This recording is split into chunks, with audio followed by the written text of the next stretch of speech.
Hello, everyone, and welcome to the Only Land Fan Show. My name is Kendall Lejeune, and our guest today is Michael Balcom. Michael Balcom is an innovative and tenacious land flipper. After making a living flipping items at garage sales and mastering the art of poker, Michael found his true calling in the land flipping business. With just 2 years of active experience, he's already built out an extraordinary team and has a couple six-figure deals under his belt. Michael's expertise lies in building strong teams and executing creative deals that have consistently led to success in the land flipping industry. Adept at adapting to new trends and technologies, he's dedicated to constantly learning and growing his skills. Before his journey into land flipping, Michael had an array of experiences, from performing in musicals to being a Disney Dreamers Academy champion, a real estate agent, and an enthusiastic athlete. He also spent time as a gymnast, musician, and a pickleball pro for about 5 years. This diverse background has shaped him into the person he is today, equipped with a strong work ethic and a passion for helping others. Michael, thanks so much for joining us. How are you today?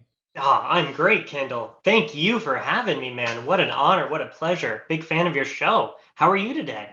Oh, great. I'm doing well. I'm so glad that we finally got you on the show, and I'm so excited to jump in and hear. Sounds like you've got so many experiences to pull on from, and so I'm super excited to hear all about it. So let's just jump right in. Tell us, how did you get started in land flipping?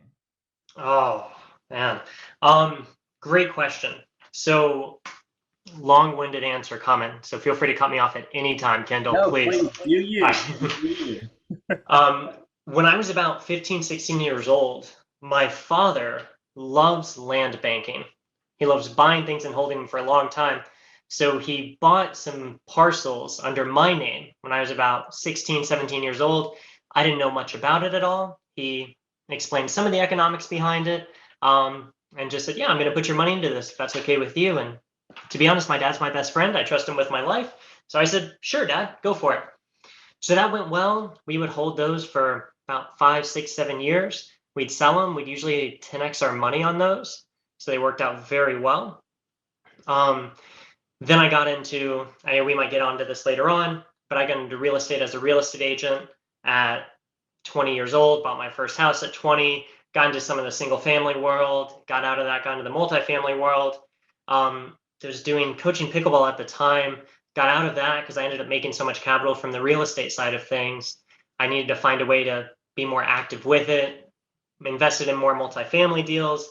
And I've been working with virtual assistants since I was 18 years old, very accustomed to that. So the VA I was working with at the time, his name was Edmund, amazing person, great guy, from the Philippines. And I was like, Edmund, like, what are we gonna do, man? You know? And he scoured around the web. We were trying a couple of different things here and there. And then he found one of the guru programs for land flipping. So I signed up for that, went through the program, just dove headfirst into it. And my first deal, we bought it for like 9,000, sold it for 27 on owner financing. My second one we bought for 15,000, sold it for 55, and I was sold on it. Um, yeah, I had one giant land deal happen just before that. Actually, that kind of solidified that as well. A friend of mine, we were coming off of the pickleball courts. This is going to blow your mind, Kendall. We're coming off of the pickleball courts. He knows I'm in real estate. I'm working on underwriting for multifamily deals, self-storage, things like that. I'm constantly talking about real estate. And he's like, Mike, I got these 6 properties I'm going to lose at tax auction, unless I sell them. You interested? I'm like, I don't know. What do you want for them? He never gave me an offer. He is a master negotiator. He's a retired commodities trader, to give you an idea. So I do all the research on it. I said, listen, we'll call him Dave for the sake of this. I said, Dave, I'll give you 110,000 and pick up the back taxes, which is about 20K in back taxes. He said, okay. I about fell out of my chair because I was ready to pay him up to 150 for it. I thought they were worth about 190 or something. I call up a developer in the area the next day. I said, hey, do you want these 6 lots? He says, yeah, I'm interested. I'll call you back the next day. I said, okay. He calls me back the next day. He says, I'll give you 240 for everything. I said, oh, okay, that'll work. And Wow. yeah, tell me about it. So that kind of made me think there's more to land flipping than buying something and holding it for 5 to 7 years. Sure. Well, that's one of the beautiful things about land is that there's so many different things that you can do with it, right? And so whether land banking is your jam, land flipping, subdividing, commercial, doing self-storage, whatever it is, there's so many different things that you can do with it, right? So you mentioned courses and you mentioned that you had a course. How else did you learn? What was the course? Did you have a mentor? Did you have a coach? What was that learning process like for you? Yeah, no mentor, no coach. The program, I don't know if we mentioned programs on here. The program was Land Academy. Mhm. It's a great program, teaches you great fundamentals. I have nothing bad to say about it. I think there's a lot more to land than just what Land Academy has to offer. But in terms of fundamentals, it's a great platform to start with. So I started with them. I was fortunate than other people in the land space because I'd been in real estate since I was about 20 years old.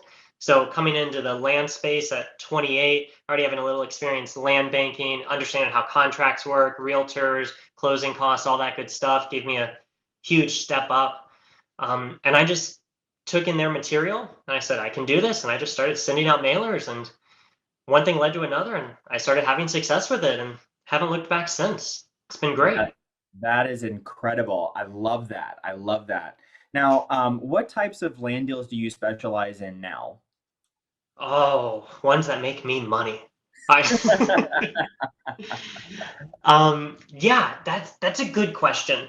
I don't have a good answer for you. I wish I did. It is something we should get more specialized at.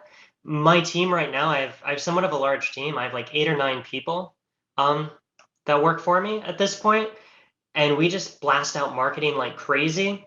So we really just, if we're doing a creative deal, we're kind of looking for like a $30,000 spread. If we're doing a typical buy and then flip, we're just looking to double our money, 2.2 exit, things like that. So I think we might be better investors if I'm like, we only touch 5 to 10 acre parcels in this area or something, or we only subdivide deals. But at this time, we don't. We're kind of a jack of all, master of none, and just Yeah. swimming upstream the whole time and enjoying it. Yeah, well, especially in, sort of when we're in a situation where the market is shifting and we're not really sure where the dust is going to settle and that type of thing. I know a lot of people that will go wide and just take what comes and then just make whatever comes along happen, make it work. And so it sounds like that's what you're doing. And with a team of 8 or 9 people, obviously you're successful at it. So congratulations. That's awesome. Thank you. Um, so can you talk about what's the largest land deal that you've ever done? Oh, okay. The largest land deal we've ever done was actually that first one I told you about. That was about around 100K spread. We have one that I was so excited to talk to you about before this meeting that was supposed to close last week, and now it's going to close the end of this month. And that one we're looking at about 185K spread, 185K net we're bringing in there. So that'll be a next very large one that just came to fruition. Yeah. Yeah, that's fantastic. And can you give us any kind of details about that deal? Is it a subdivide? Is it just a straight flip? It's a straight flip that comes with a story. It was Perfect. off. We love stories. Well, good. Grab some popcorn. I think this is a good one. Maybe it's a horrible one. I could be a horrible storyteller. We'll find out. But we sent out mailers. That's originally what we did. Now we're primarily in texting, but originally we did a lot of mailers. This one comes back, and we're looking at it. The lady wants 100,000 for it. We want to give her 60,000 for it. We're not 100% sold on it. It's actually 6 parcels. Um, 3 parcels on both sides looking at each other. 4 of the 6 parcels are landlocked, but if you buy the first 2, then you're good to go because then you have access. And it's right in the heart of the city. Like right across the street is the government's office. Wow. So yeah, it's a good location. It's a location you'll also get yelled at by the county if you don't cut your grass. Experience talking on that one. Um, but yeah, she comes to find out, I live in Fort Myers, and she has a winter home here in Fort Myers. So we're negotiating on the phone back and forth, back and forth. Of course, as you know, you find out these people's mailing addresses, you can find some other properties they have. And I see she has a property here in Fort Myers, and I just say, do you travel like in the winter to Florida? She's like, yeah, I'm in Fort Myers. I said, why don't we meet in person and talk about this? And I mean, we have been going back and forth on price. Um, she finally came down to 90. We came up to 70. I'm just trying to get this deal done. And at the time, I'm like super swamped at the time. So my father says, hey, I'll go talk to her if you want to. I said, great, Dad, I'd love that.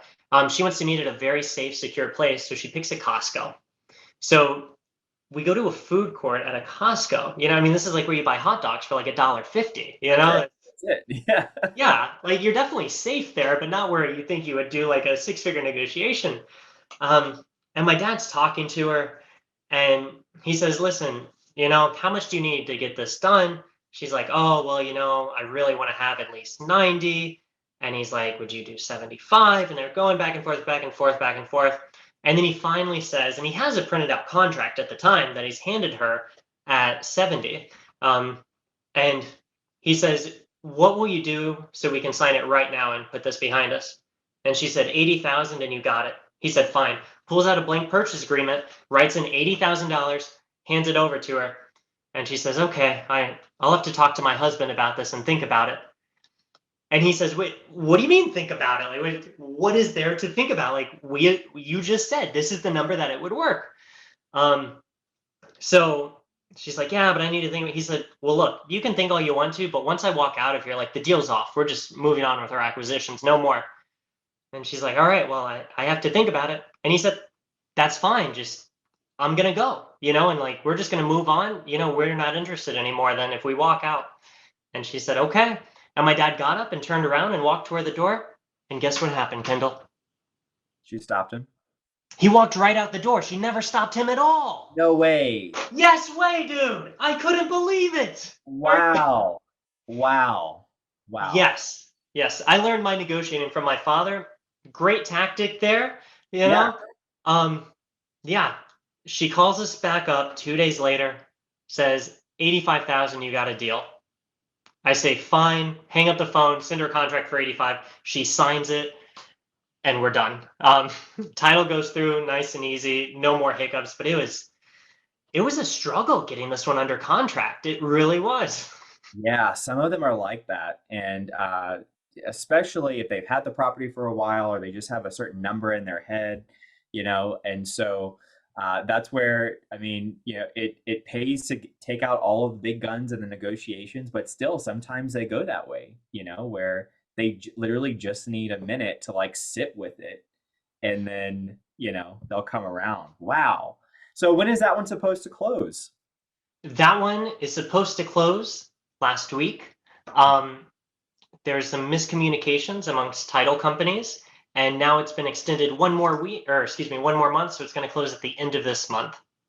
Ah, well, at least there's some light at the end of the tunnel. I know that, you know this, but you know, it's kind of par for the course to have delays in closing and but especially when you've got profit that big, like I'm Yes. sure it's nerve-wracking. I'm sure it's nerve-wracking. So, um, I know that you have a background in real estate before you got into land flipping, but what were some of the challenges that you had when you first started the land business? Oh. Um, you know, when you first start the land business, whether you're coming out of real estate or not, land is a different animal a bit. So there's things you're just not aware of. And typically in real estate, I assume 98% of people in real estate, they're just dealing agent to agent. You know, we are now dealing direct to seller, you know, direct to owner. So Right. now we're dealing with human emotions. We're dealing with things coming up. We're sometimes dealing with people in tough situations. I mean, sometimes when we're buying this land, we're getting a good deal on it, but we're getting a good deal on it because these folks need cash now because of a situation they're in, which is sometimes hard to deal with. Um, so I think some of the bigger struggles is just knowing how to talk to people. You know, it wasn't too bad on my side, luckily, but then it's one of those things, once you get it under contract, now what? You know? And it's like, oh, take it to a title company. Okay, you find a title company. Now what? You know, and then title companies asking you questions or saying, oh, the legal description needs to be redone. You have to get a survey. A survey? What do you mean a survey? I've never had to get a survey for a house I bought. Wait, what's a survey? Where do I get a survey? Like, what do you want? I'll fill out a survey right now. Is it a good deal? Yes, I want to buy it. Here's your survey. Like, what do you mean get a survey? Right, right. So yeah, just run into a couple issues like that. My second deal we ever had, when I was actively flipping, this came from off of a mailer, bought for 15, sold for 55. I actually ended up buying a property from this gentleman, and comes to find out he actually lived across the street from the piece of land. Next to this piece of land lived his mother. And he did not tell his mother he sold this property to us. So he sells it to me. I get a great agent in the area to list it for me. The agent lists it. Agent goes out there with buyers. Every time buyers go out there, neighbor comes walking out, the mom saying, "Get off my land.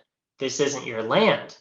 Um, One time, my agent goes out there with some buyers, and this lady starts yelling, and he doesn't hear her at first, just keeps walking around. The lady keeps yelling. He turns around, and she has her hand on her hip at the time, and she says, "You know, you're lucky you turned when I called your name that second time. I was about to pull my gun and shoot."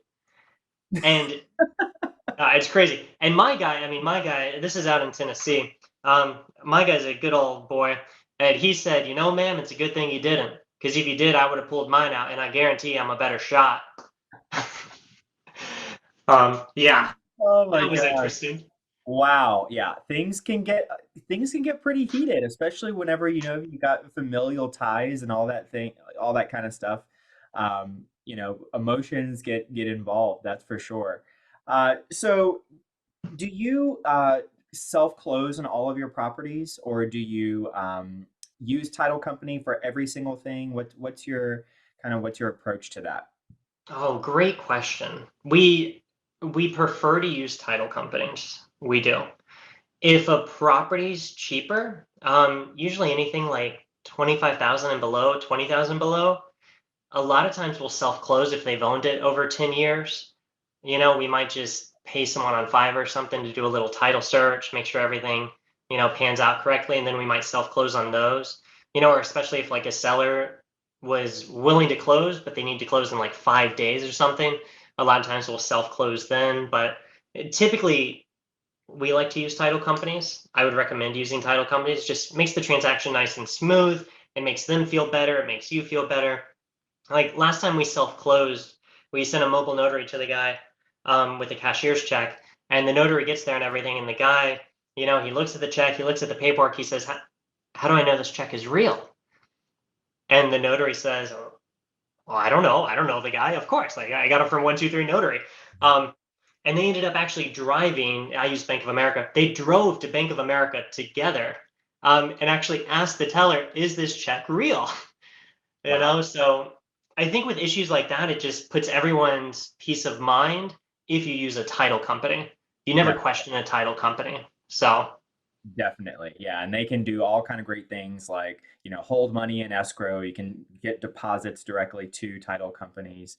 As a matter of fact, we don't even touch deposits or anything like that. It just all goes through a title company. So, yeah, thanks for sharing that. What about funding your deals? Do you use all of your own money? Do you ever raise funds for deals? How do you go about doing that? um, good question.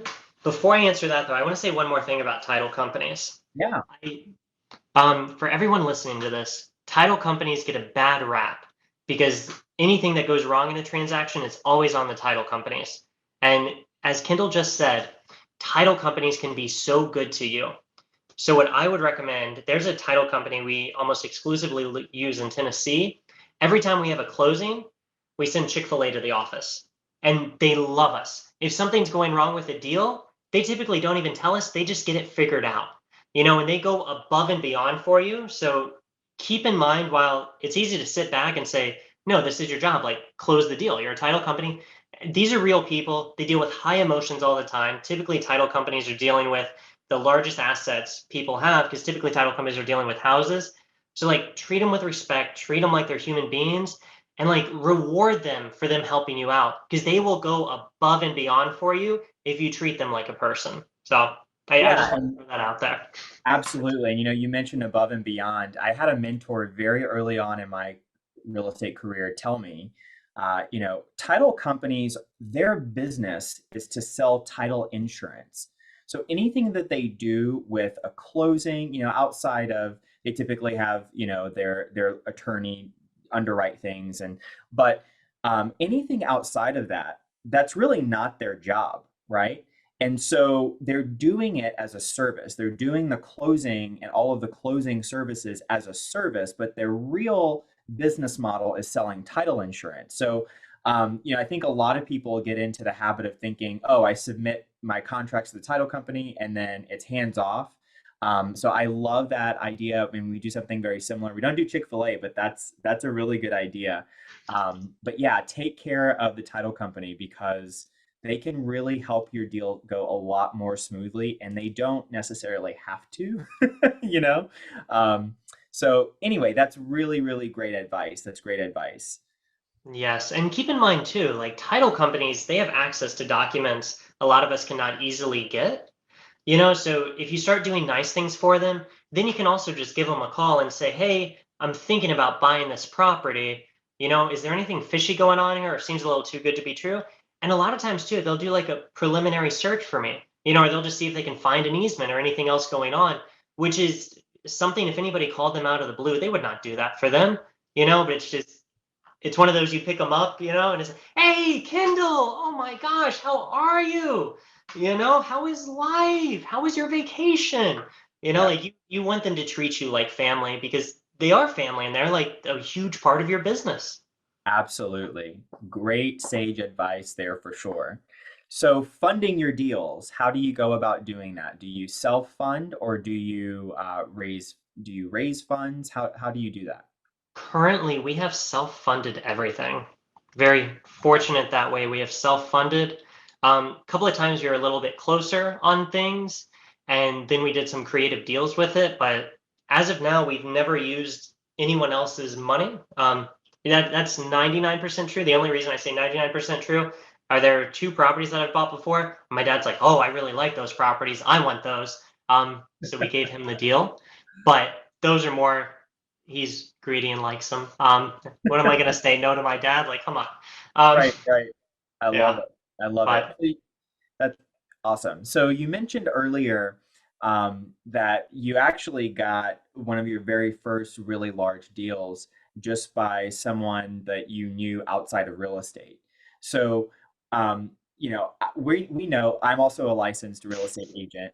And so we always know that that's a very big part of the business is constantly connecting with every single person that you possibly can about real estate. So in your current life, what do you tell people if you're out, at a restaurant or something, you strike up a conversation and someone says, "What do you do?"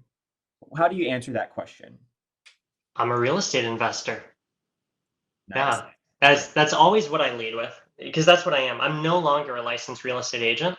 I let that lapse because I was tired of disclosing it.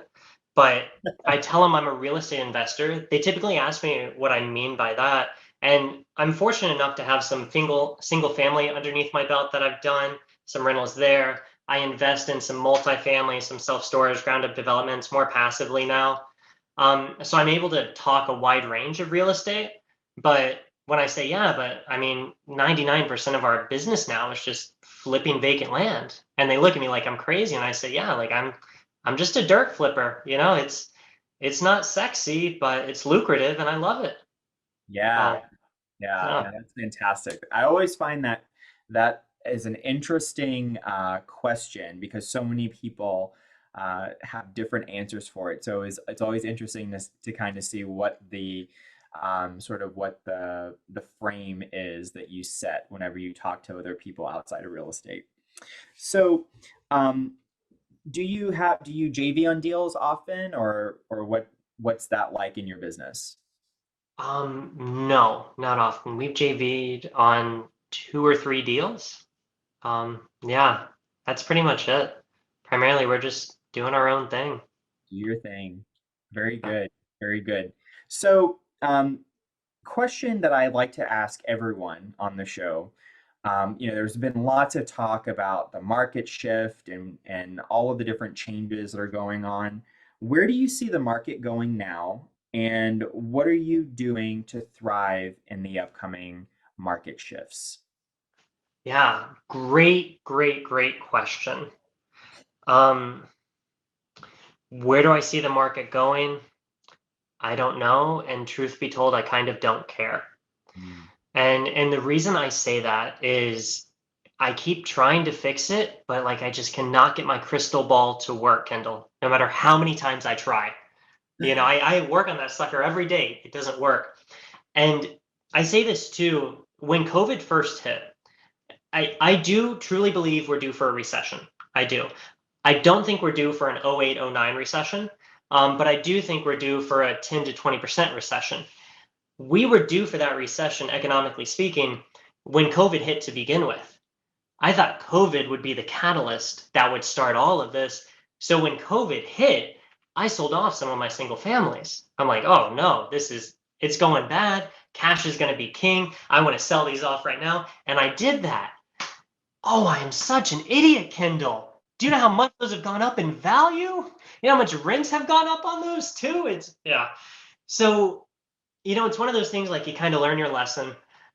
So now, do I think we're due for a correction? Yes. Am I shocked a correction has not come already?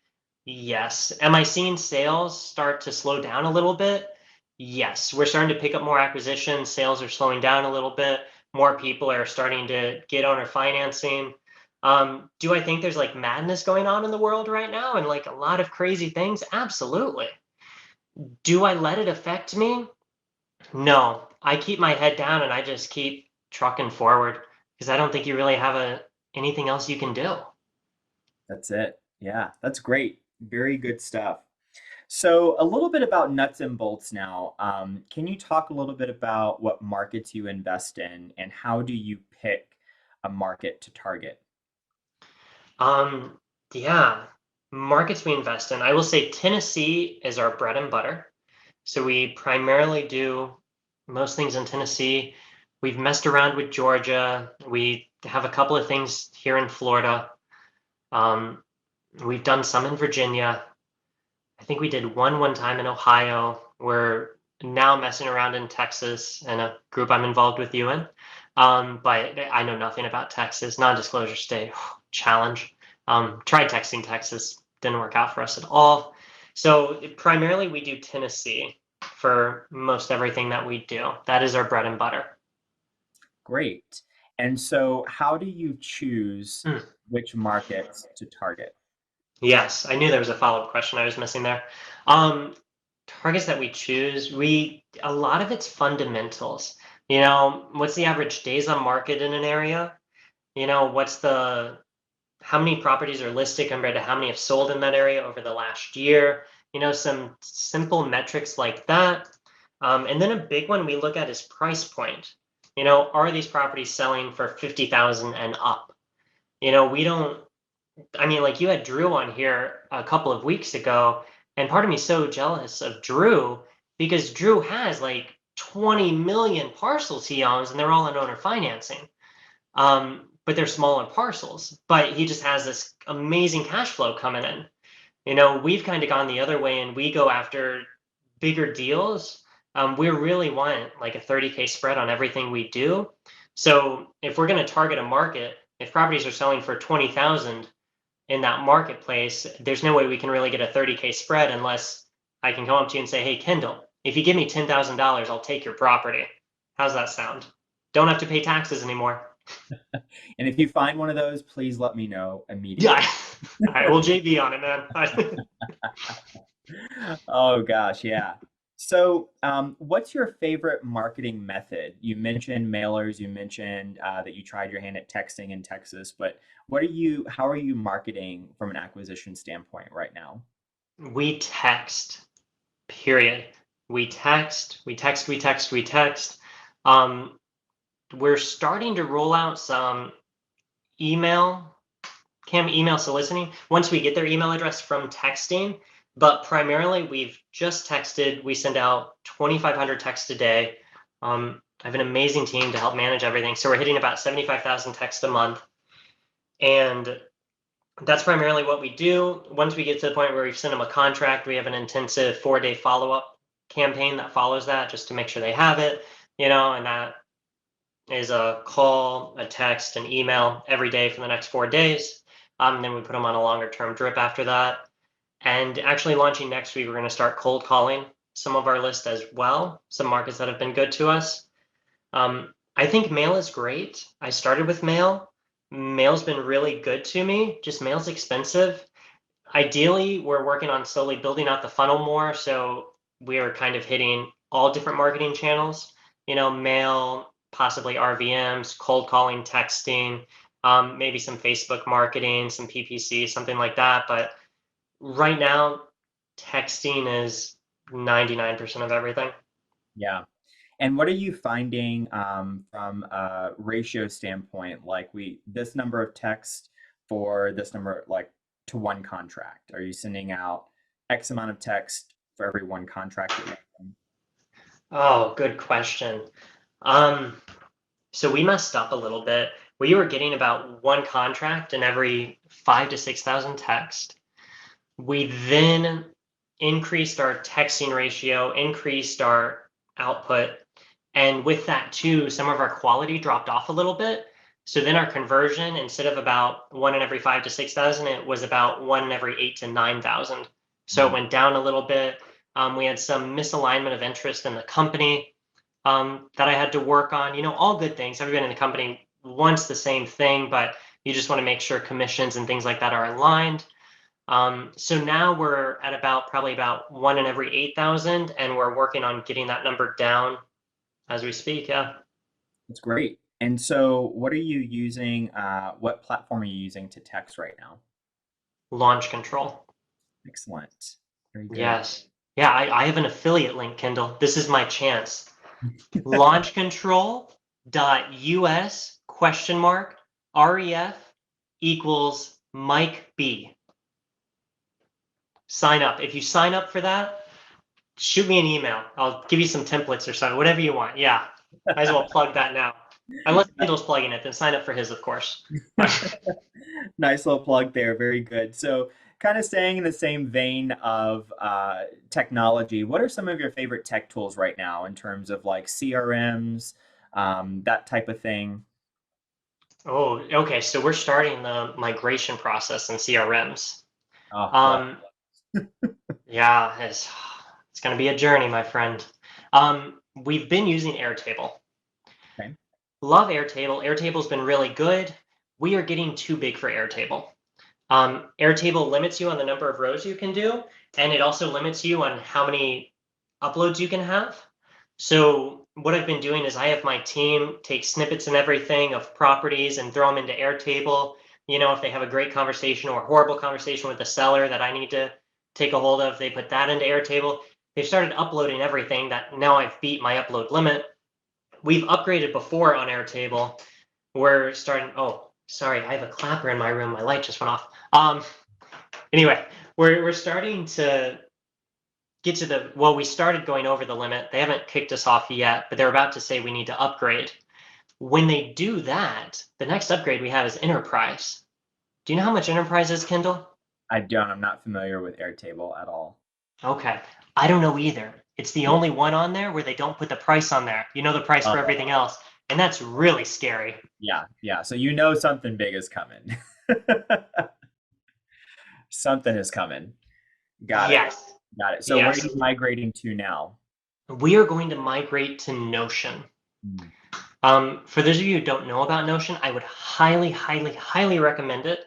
I use Notion every day in my everyday life for taking notes, and just for storing different documents and things like that. Notion's amazing because you can put tables within tables within tables. A mutual friend of ours has his CRM on Notion, and it is out of this world amazing. So we're going to migrate to Notion because it doesn't look like we're ever going to have an issue moving forward with Notion, where I think we're going to continuously outgrow other CRMs that are out there on the market. Got it. Yeah. And so, staying in the vein of technology, do you use any type of AI for your business right now? Yes.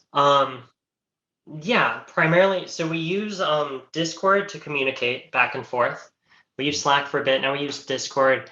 I've I have a subscription to ChatGPT. I love it to death. I could talk to you way too long about that. I think there's some amazing AI technologies coming out there. Some we've messed around with. A big problem I think with AI right now is so many things you can implement in your business is really shiny object syndrome, and it's taking away from actually putting money in your pocket. So I have to be very careful with that, ADH brain all day. So um, we use ChatGPT. I've used that for a lot of our marketing material, listing properties, verbiage, things like that. I integrated it. For a long time, ChatGPT was only available in first world countries. So I had a guy in Fiverr implement my ChatGPT API into a Google Sheet. I think now there's just a Chrome extension for that, but before they had that, I had to pay somebody to do it, and they were able to do that. So now my team's able to use ChatGPT for anything and everything. And the my executive assistant who handles all the emails, she uses ChatGPT for every email going out. I think she has another extension that's built on top of Chat that she uses as well to help write things, but primarily we are very bullish on that. Um, I've introduced Bard to my team. I've introduced you.com to my team. So I think what's really important is like I love chat myself, but I want to give my team a lot of different tools and technologies they can use because, truth be told, I trust my team with my business. They're the lifeblood of it. They do an amazing job. So I just want to introduce and show them some really cool, amazing things that they can use in my business and in their personal lives if they want to. Absolutely. Yeah, that's fantastic. So, what are some of the main deal breakers for you when you're looking at a property, or maybe even looking at an area? Like, what are some deal breakers for you as far as when you're analyzing deals? Yeah, deal breakers. First biggest deal breaker. This is gonna make me sound so bad. Biggest deal breaker is spread. Like, is there enough spread in there? Is the juice worth the squeeze? Um, so that's the first deal breaker. After that, typical ones, access issues. We rarely buy landlocked properties or do anything with them. It's just I know people in this business that buy troubled properties and they make tremendous amounts of money fixing those troubles. I'm not that patient. I don't want to fix troubles. I don't like trouble. I got enough problems. Just having a team of 8 people, like I love them to death, but enough issues come up with that already. So for me, we like regular properties. If there's really bad slope, we'll start to mess around with it, but typically kind of our rule of thumb is if we think the spread's good, we get it under contract, and then we call up some realtors to see if they can kind of help us or let us know is there something in the area that we're not able to find through our own due diligence. Excellent. Very good. So your bio mentions that one of your areas of expertise is creating and building strong teams. So, what are some of the pieces of advice that you would have for people who, let's say, they might be a one-person operation and they're looking to start building a team? What type of advice would you have for them? Do it. Do it yesterday. Yes. So it's interesting. So a lot of people do turn to me in terms of hiring VAs, how to go about it. I've done presentations before on it. Happy to help any of your listeners out with this. But a couple things to keep in mind. So a lot of people think, oh, I don't want to hire a VA because they'll cost me money. They're a business expense, and they're not. They're usually a business asset. They're actually going to bring more money in the door. So keep in mind, majority of people you hire, they're not going to be as good as you at a lot of the tasks in this business. But if they're 60 or 80% as good as you, I was on a call with Ajay Sharma the other day. Ajay is amazing. I don't know if you've had him on here yet, but Oh, I'm sure yes, you will some. Ajay is the man. Yeah. Yes. Yeah. And Ajay said yesterday in a meeting too, um, he said, if you can get someone 80% as good as you, do it. And then get two of them. And now you have 160% of you. And Yes, I love that. that's fantastic. Absolutely. Yes. So I would get VAs. I would recommend hiring like two at a time for the same task and kind of testing them against each other a little bit, or just making sure they're both competent of it. Because the issue is the first time you ever hire a virtual assistant, you're not going to know. You might think they're great, but you don't really have anything to compare it to. So I would recommend highly getting one. I would either Your first hire should either bring someone on who can immediately bring in revenue to your business. So don't hire someone who's like a social media marketing expert. Hire someone who can pick up the phone and call, who can scrub a list for you so you can send out more mailers, or who can text on your behalf or call on your behalf, something like that. I would either do that first, or look at the thing on your to-do list that always gets put at the bottom because you just don't want to do it. You hate doing this, whatever that said thing is, whether it's talking to sellers, doing due diligence, looking up demand in an area. Get rid of that biggest hatred you have on your to-do list first. So I'd recommend one of those two, either someone who brings in money into the business, or something you have to do in your business that you absolutely hate doing, and let them do it. Uh, that's what Yeah. I would do. And then once you have that, measure it. You must have KPIs in your business. What is measured is accounted for, and it also reminds them how important it is. So we have a lot of different KPIs in my business, and every day, all our VAs fill out an end of day report. At the end of the week, we get together. We have about a 30-minute to hour presentation where we all go around. We talk about something great that's happened in our personal life since last week, because we're all humans at the end of the day. Like, forget about the land business. I want to know, how are you as a human being?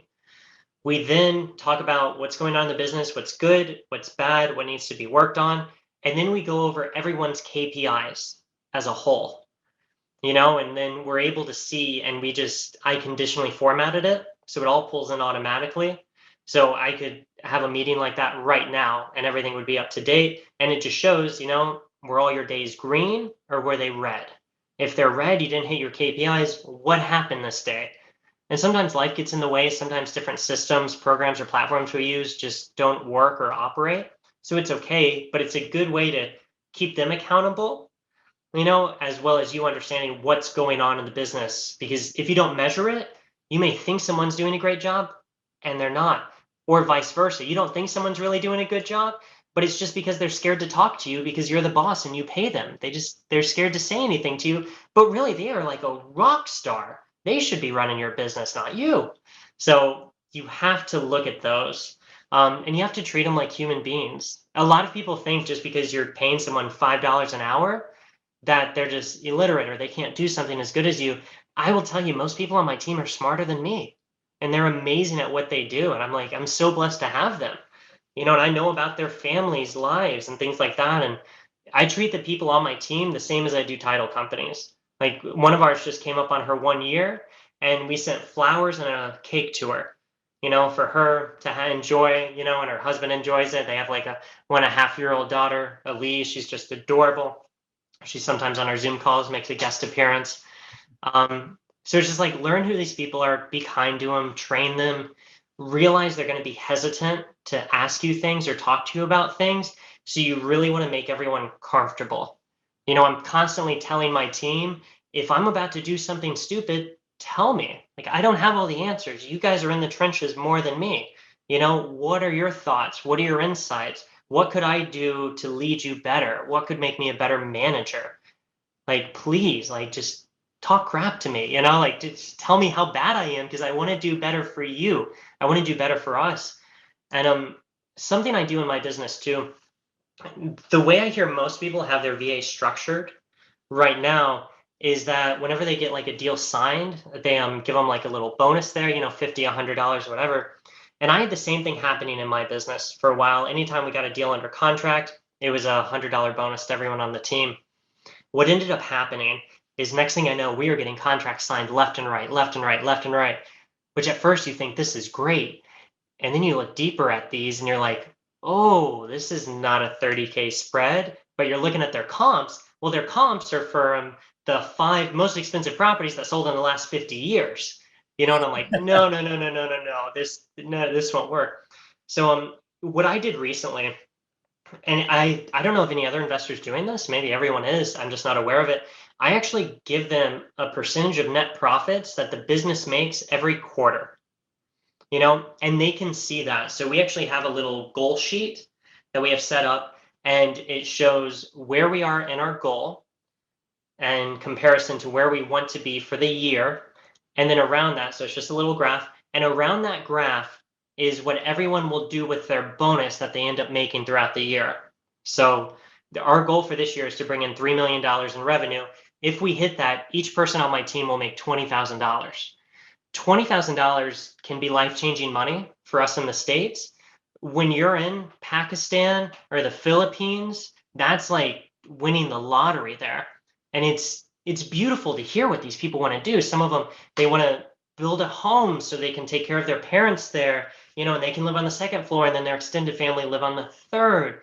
One of them, Alizi, our texter, she's incredible. She wants to become a graphic designer. She's asking me how to get into graduate school in the States. She wants to put some of the money back into investments, and just become like a free individual, what am I looking for? Like a powerful woman.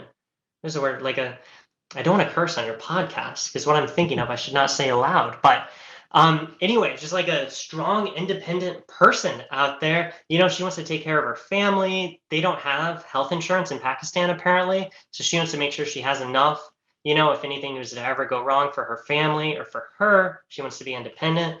It's beautiful. Another person, they got married at the courthouse steps. They couldn't afford to have an actual wedding. If they make this money, they want to have a proper wedding and they want to go on a beautiful honeymoon. And it's amazing. So by seeing that and by putting that on a board with everyone around it, A, everyone sees where we are in the goal. B, they see what everyone else around them is going to do if we're able to achieve this goal. And even if we get halfway, then they're going to get half of that goal as well. So it's great. So it also reminds people we all have those days we don't want to go to work. It's just life gets in the way. I don't want to work today, and then I look at that goal board and I'm like, wow, Kendall wants to be tanning, on the island of Brazil. Like, I gotta make that happen for Kendall. He needs that tan. No, that's a horrible example, but it just reminds you, like, we're a team, we're in this together, so maybe I don't want to show up today, but I'm showing up for you, because you want to make this happen. And I know you show up for me even when you don't want to at times. And I appreciate that. And I will do the same for you. Absolutely. Yeah, that so much, so many gold nuggets in that. But I'm right there with you.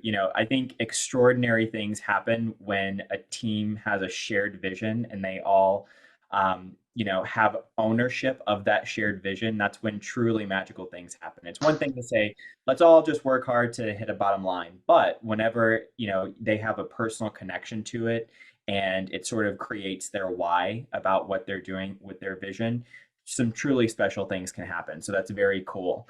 Um, Shifting gears a little bit, what do you think no one is talking about in the land industry that we should be talking about right now? Hmm. I don't think AI is being talked about enough in the land industry. Um, I think it's talked about in every industry right now except for land. And land's more like good old boys type stuff. So I think maybe that's why a little bit it's not as talked about. I think that should be more heavily talked about and true, like, ways to implement it in your business. Um, I also think not enough creative ideas are talked about, different ways to structure deals. I think a lot more of that can be out there. One thing I love about the space, I do feel like, is it's a very open space. If you deal with like wholesalers from houses and everything, they're very cutthroat. They don't share as much information. Or I feel like the land people are a lot more open with it. So I think more people just need to ask for help. A lot of these people that have been in the business for a bit, like myself, like I'm happy to help someone else out, and even if it's they're coming to me, if it's like, listen, this will take a lot of my time, like I'll help you out, but I need a piece of the deal, but you're not going to know how to do this for the rest of your life after we partner on this together. I think that should be talked about. I think funds should be talked about more. I do think that'll be the future of the land space eventually. It just makes sense because right now, like you mentioned, deal funders earlier, and I'm sure, I mean, as you know, of course, a lot of these deal funders, only fund deals that, you can 2x your money on. If you're buying it for 50, selling it for 100, so they're going to make 25K, you make 25K, which is great. But like if you look at institutional investors, you look at a lot of people that'll invest in large funds or the stock market or anything else, they're looking for like a 8 to 10% return, maybe 16% annualized return after the course of 5 years, 7 years. We're in the land space. We offer people phenomenal returns to fund deals. So I think over time we might see more institutional investors come in or more funds get started to take on that institutional money, just to create a win-win for everyone. Because I mean, like it's almost disgusting to be honest with you, Kendall. Like my father will bring something up to me now, like, "Hey, I think we should buy this property. I think in 5 years it'll triple its value." And I'm like, "Dad, that's a waste of money. I can buy this property here and double my money in under 6 months." And like, how disgusting is it that I don't want to triple my money in like 3 to 5 years? It's like, no, if I can't double it in 6 months, I don't want it. Like that's horrible. Like, what is wrong with us? I used to just invest in the stock market passively, be happy with like 10 to 12% a year. Now I'm like 10 to 12%. That's horrible. No, don't waste my time. Get out of here. Right. Yeah, absolutely. No, and as you were talking, I could definitely hear a lot of that multifamily experience coming through. Um, and so it is very interesting whenever you start just comparing, what are the different tolerances and the different niches. It's so interesting. It's so interesting. So that idea of blending things together, I think, is really fascinating. And of course, when you've got a multitude of diverse experiences, it only helps to be able to borrow from that one and borrow from this one and create something new. So that's always something that's so exciting to me, for sure. So what would you consider to be your superpower? Oh, superpower. When I watch your podcast too, I know you're going to ask this, and you would think I'd have like something ready for this. I really should. This is horrible. I I think my superpower. I I am a huge fan of delegating. I am like one of the laziest people you will ever meet in your life. I'll work hard to build systems. I'll just delegate it out and move on to the next. I will delegate forever. And I'm fortunate enough that most of my delegations end up going to people that can handle things way better than me, and just builds more of a system and a team, and then just being compassionate to one another, like really creating a good family system. Like my team that I work with, like they are my family. I know a lot about their lives and they know all about my personal life. It's not just like I'm the boss, you're the employee, do what I say, period. It's like how are you? How are you feeling? Like I know you were sneezing the other day. Like how you doing today? How was Ramadan? How was Eid? How was um the Palms, something of Palms. I don't know, something going on in the Philippines a couple weeks ago. I'm learning about all these international things, but I think delegating, finding people to work well together, like really building a good culture. Because now we're to the point we hire more for culture than we do for ability. You may be the best caller in the world, but if you come into my business and you're a Debbie Down and you're bringing down everyone else's morale in the business, either A, you're going to work in the corner and not come to any of the team meetings, or B, I'm just going to say, listen, Kendall, I think you're great. I can recommend you to some other investors if you would like that. Maybe they just need one person on their team, but you're you can't be a part of this family, you Yeah, know? So culture is huge. Culture, shared value, shared vision, all of those things, I mean, really make or break teams. My background, many of the people that are listening to this know that I was a band director. I did lots of work with building student teams and lots of student leadership things. I've given lots of student leadership clinics and consulted on different teams. And I think that that is one of the most overlooked components when it comes to entrepreneurs building out their teams. A lot of times I've seen so many people build just for the talent, like getting the talent on the team. And don't get me wrong, talent is important, but you can always train skills, right? And it really comes down to how are those people fitting and aligning with your personal values, with your core values, with the value for your brand. Because especially when those people are when those people are interfacing with your customers, with your sellers, and with your buyers, I mean, you want to make sure that they're representing those values as well. So super important. I'm right there with you. Um, who are some of your favorite entrepreneurs or business owners that you follow? Ooh. Um, yeah, I have a couple of entrepreneurs that I'm very big fans of. I don't want to say their name because I don't think they would like that.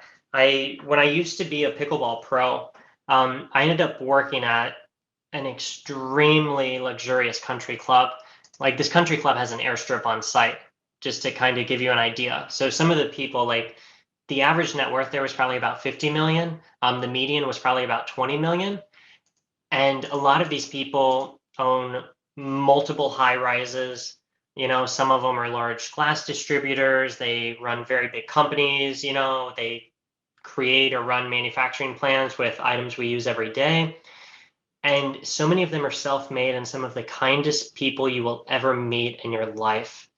I think so many people have this idea of like, if you're rich or you're wealthy, you must just be a prick or a jerk or just like slit everyone's throat to get to the top, dog eat dog world. And these people are not. I mean, I will sit down with someone who has a net worth over $100 million, and we will look at a duplex I'm looking to buy for like 220,000.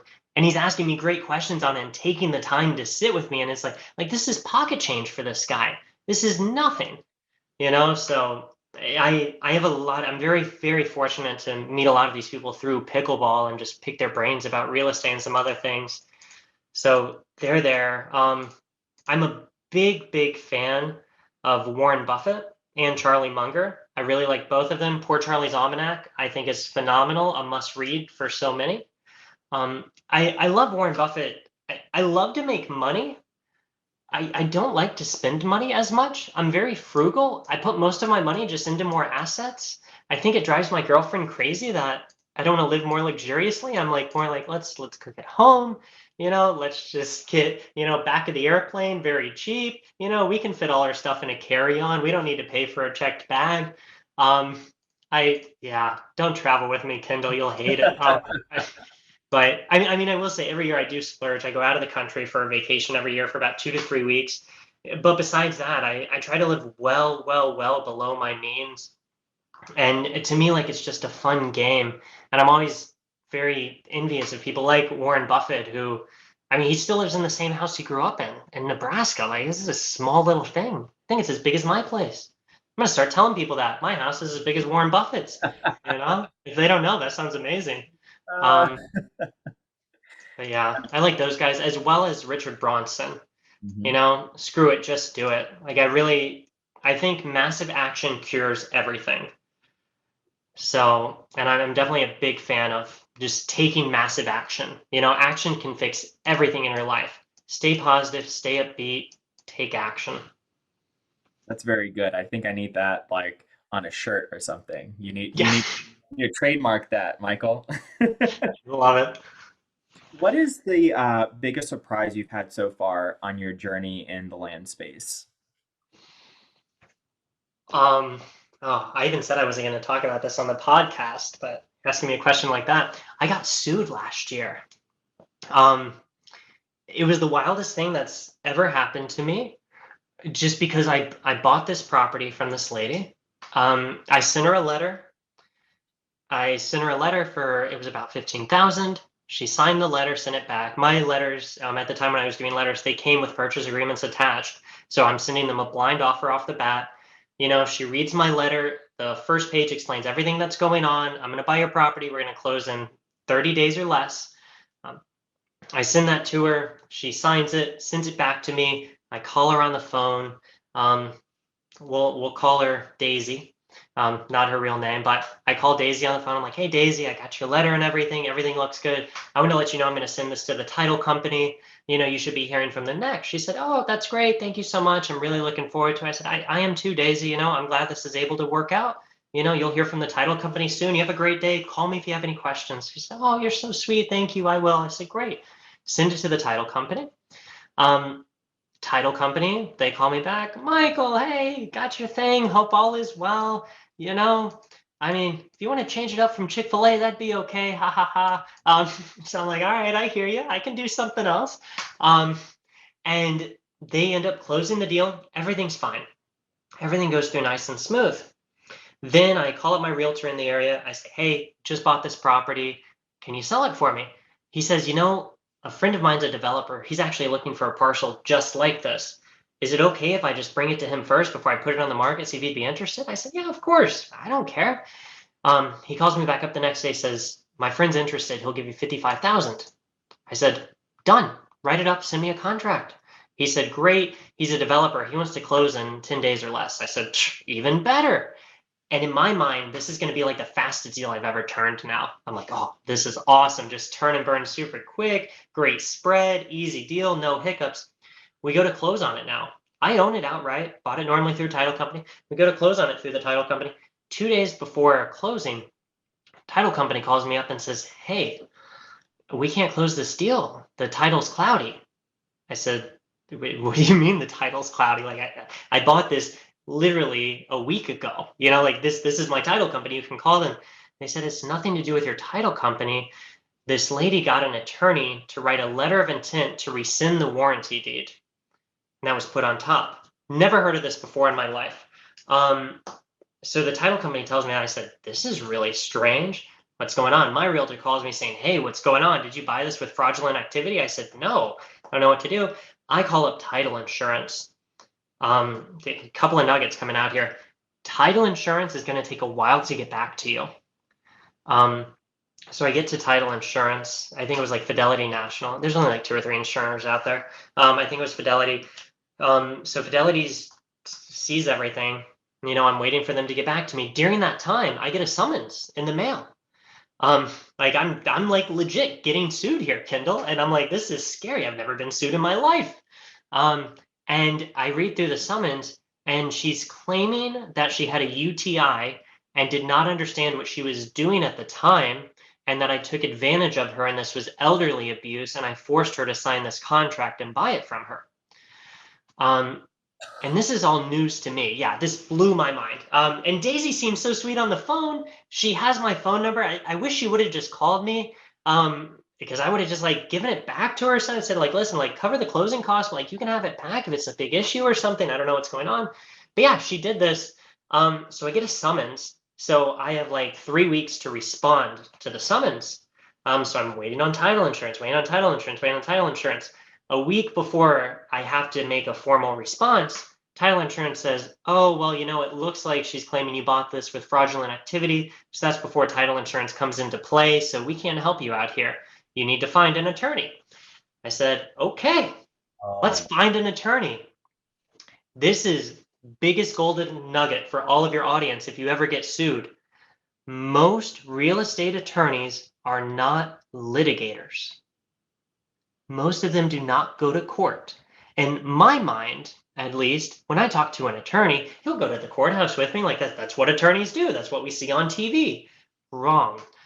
Most real estate attorneys work in title offices, or they just help with, deeds of trust, doing trustee sales, setting up wills, doing things like that. They won't actually go and fight on your behalf. So I'm calling all over the place to find an attorney that can actually help me. I finally do end up finding an attorney that can help me. We go back and forth. It takes 8 months to get this deal sorted out.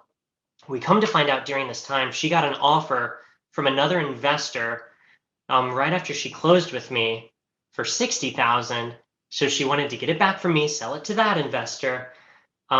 We ended up finally settling with her.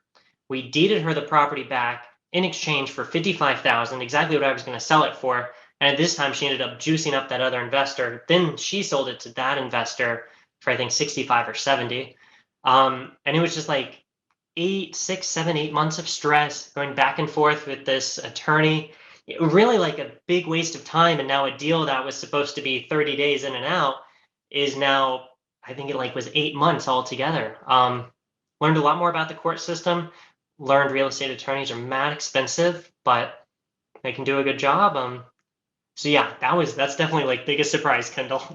wow. So Daisy was cutthroat. Like she she had knives out. My God. Okay, So I will tell you, this is 100% hearsay, 100%. Oh, all right, real quick, we got a question from the audience. How much did the attorney cost? I think the attorney ended up costing about 6,000, 6,500 when all said and done. But yeah, Daisy is cutthroat. She just goes for the jugular. I'm talking to my realtor about it and says, wait, this is Daisy Jones, not her real name, of course. But I said, yeah. He's like, oh my gosh, let me call you back in a little bit. I said, okay, whatever. He calls me back a little bit. He's like, I knew that name sounded familiar. There was a big court case 3 years ago about a husband that went missing. And it was actually this lady's husband. And a lot of people think she killed him. But it was No never way. proven in court. I swear to you, yes. Yes, and I'm like, Oh what my is going God. on? Like, this lady, I mean, she was much older and everything too. And I'm like, what did I just get myself into? Daisy's such a sweetheart. No, Daisy, like, yeah. Now, this is not to say she is a murderer. I don't know. It was never proven, or anything else. But I'm like, whoa. But Wow. That yeah, is insane. Well, that sounds like you got a very good education, right? In terms of yes. the system and title insurance and all that. My gosh. Well, I'm glad that that worked out for you. I mean, I'm sure that there were, stressful moments in that, but I'm glad that you got away with it, and everything is good. Everything is Yeah, got away with it. You make me sound like a criminal, Kendall. I didn't get away with anything. Everything I did was by the book, my friend. No, you I'm got just kidding. you got away with your sanity. You got away with your life. You weren't an article somewhere of like, hey, missing real estate investor. I, I love it. Yes, Man, yes. that's And I crazy. will say too, coming out of that, lawsuits are not as scary as they seem on the surface. Mm. In my mind, I think like whenever you think about getting sued, and maybe this is just my ignorance, I'm like, oh my gosh, I'm gonna go to jail. I'm gonna go to prison.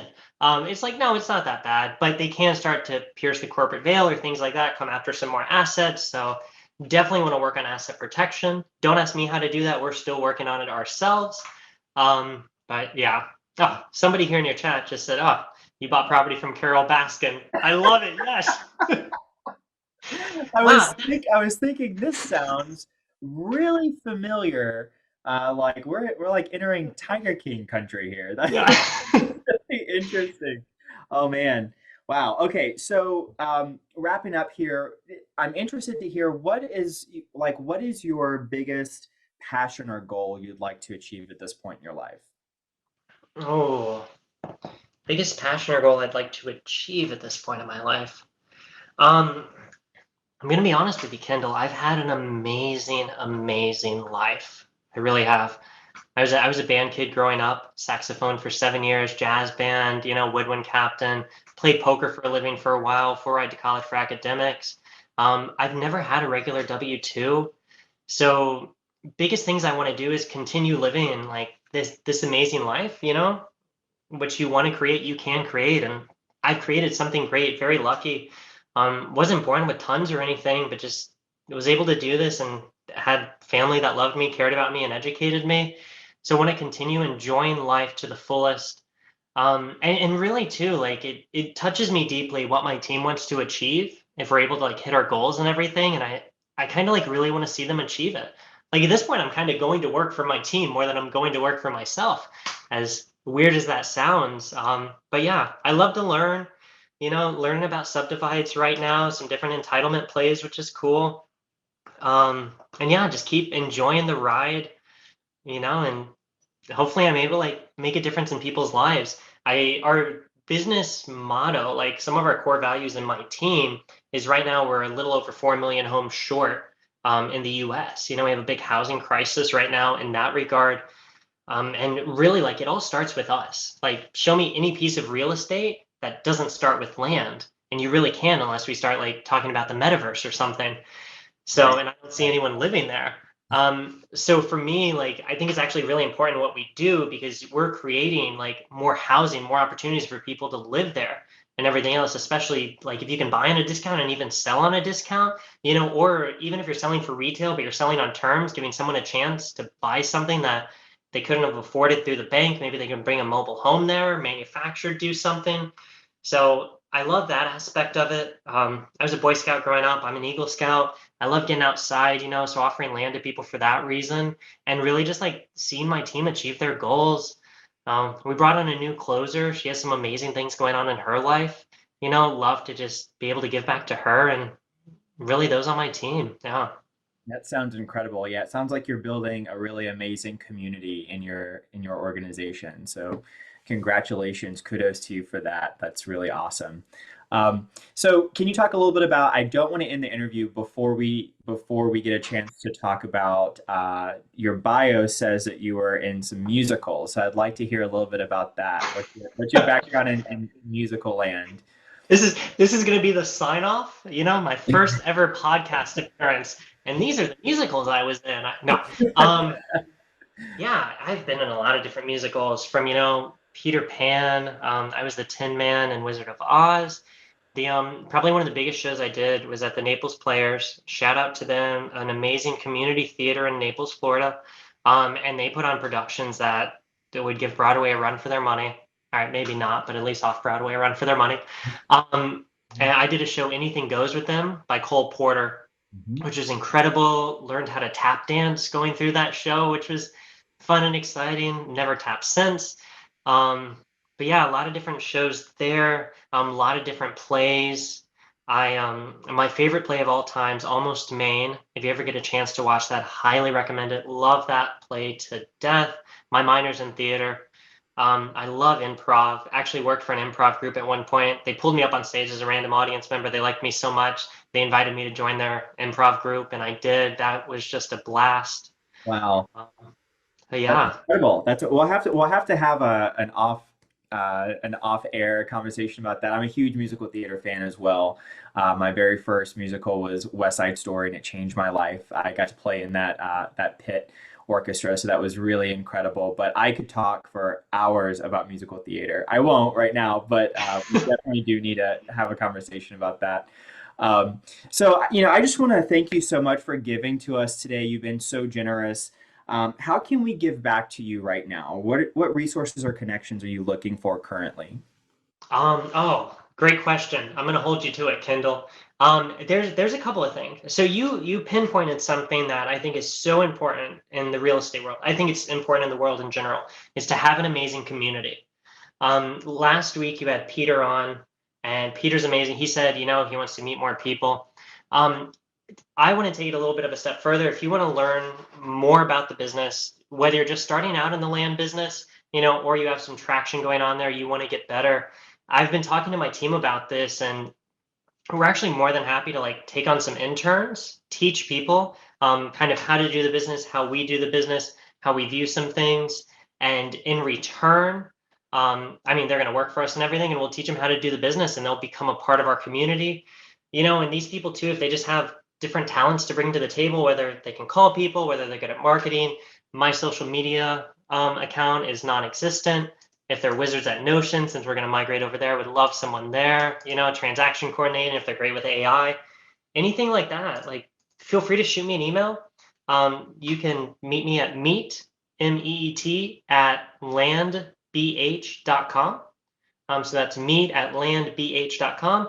Or feel free to like drop me a line. Most people don't take you up on this. You offer for people to call in or text. So I'll throw my Google Voice number here. It's 813-773-5631.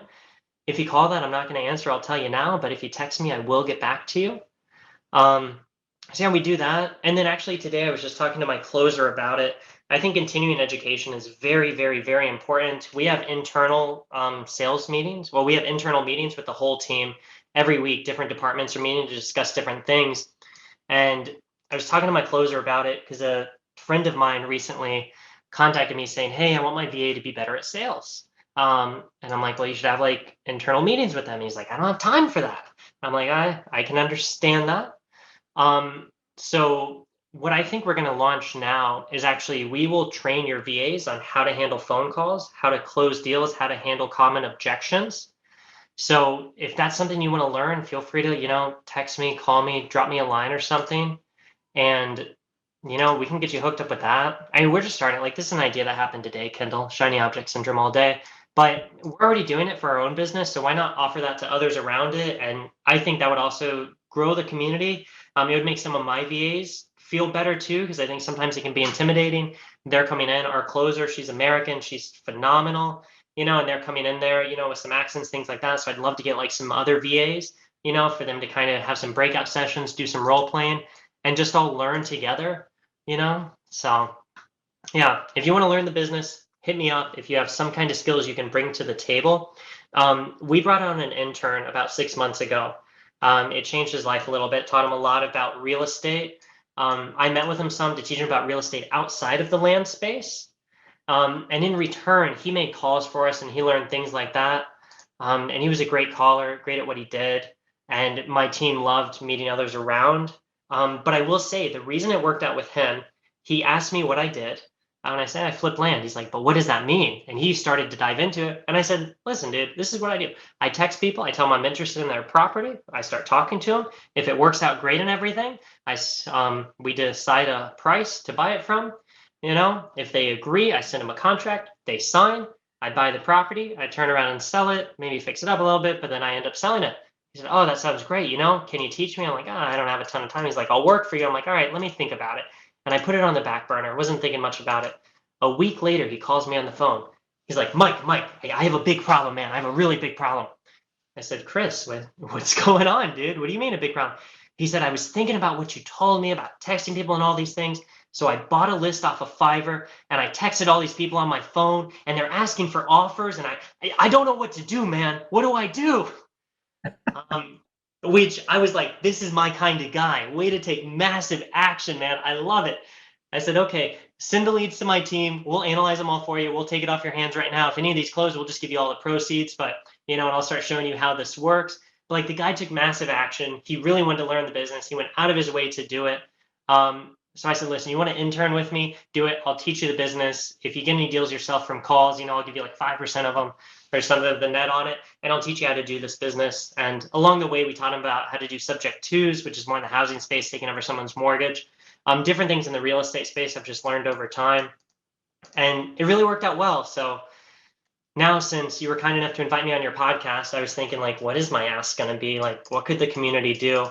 And I love having a community. If you have social media skills, Notion skills, AI skills, you understand how to read code, you understand how to do marketing well, you want to cold call some people, you want to do anything, hit me up. We'll work it out. I can meet with you. I'll probably meet with like a group of you for like an hour a week or something. I'll teach you what I know. You can help my business as well, kind of get a peek behind the curtain a little bit, meet my VAs. And yeah, we can see if we can do something from that. Or like it'll just crash and maybe you'll have me on like 6 months later and I'll say, man, that was the worst idea ever, Kendall.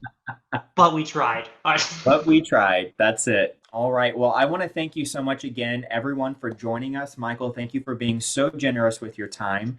In the chat right now, my assistant Riri has put in, you can check out our OnlyLandFans podcast on Apple, Spotify. There are the links there. You can join our Facebook group on onlylandfans.com. Also have YouTube channels, so we have an actual video version. If you like watching the video version of the podcast, we have that on the YouTube channel as well. That link is there. So again, Michael, thank you so much for joining us. Very excited about all of the things that you're working on and looking forward to seeing how things shake out for you. And thank you everyone for joining us. Have a great week. We'll catch you in the next one. Until then, be great and see you then. If you're interested in hearing from other 6- and 7-figure land flippers about how they've built and run their businesses, then check out my group, OnlyLandFans, where I do a live interview each week inside the group. You can grab that link at the description below. Until then, be great, have a great week, and catch you in the next one.